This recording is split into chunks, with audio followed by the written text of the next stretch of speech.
ప్రభువైన యేసుక్రీస్తు నామములో మీకు అందరికి వందనములు. ఈరోజు 6వ రోజుగా దేవుని వాక్యం ధ్యానించుకుందాము. ఈరోజు సమాధానం అనే మాట గురించి ధ్యానించుదాము.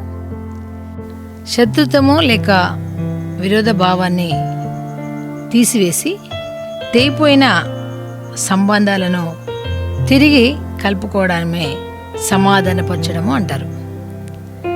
మానవుడు చేసిన పాపం వలన దేవునికి మనిషికి మధ్య అగాధం ఏర్పడ్డది. యేసు ప్రభు తన ప్రాణం పెట్టి మానవునికి దేవునికి మధ్యవర్తిగా వచ్చి సఖ్యతను చేకూర్చినారు. ఆయన సమాధానానికి కర్త.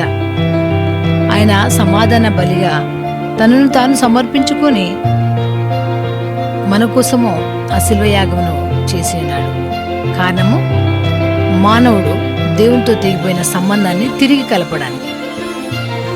అంతేకాదు యూదులకు యూదేతరులకు కూడా మధ్యగా ఉన్న అడ్డుగోడను తొలగించి దేవుడు శాంతిని సమాధానం కలిగించాడు.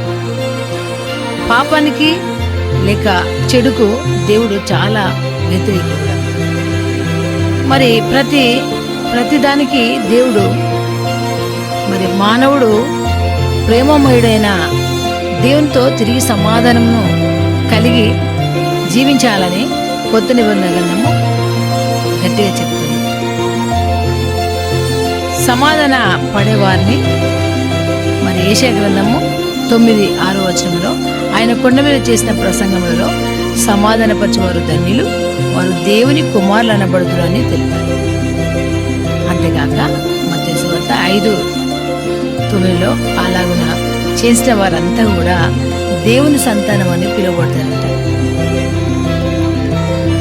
దేవుని సంతానం అని పిలువబడుతున్న వారందరూ కూడా దేవుని కుమారుని ఆయన ముఖ్య అతిథిగా ఎవరైతే స్వీకరిస్తారో వారికి సమాధానం కలుగుతుంది. సమాధానం కలిగి ఉంటే జీవితానికి ప్రశాంతత కలుగుతుంది.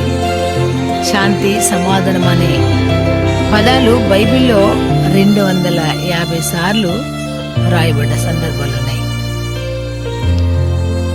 గనుక మన హృదయాలలో ఉన్న పాపం తొలగించుకొని దేవునితోనూ సాటి మనిషితో సమాధాన పడాలని దేవుని ఆశను మనమందరం కూడా నెరవేర్చుదుము గాక. Amen. Thank you. Praise the lord.